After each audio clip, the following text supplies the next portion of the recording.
এটা ভীষণ ভালো একটা, দেখতে পাচ্ছ।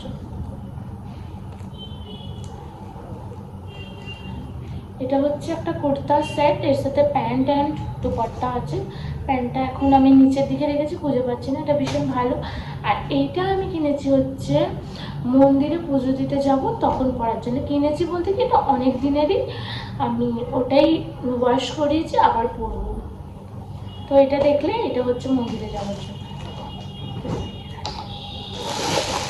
আর তারপরে হচ্ছে এটা কর্ড সেট, এটা আমি নিয়েছি হচ্ছে ফ্লিপকার্ট দিয়ে, মানে কুর্তা পাজামা সেট, কর্ড সেট আছে। এটার প্রাইস ওই 700-এর কাছাকাছি পড়েছিল। তো চলো ওপেন করে দেখাচ্ছি এটা কেমন। এটা হচ্ছে টপটা, এই যে ব্ল্যাক কালারের একটা টপ। এটা একটু স্লিভলেস আছে, একদম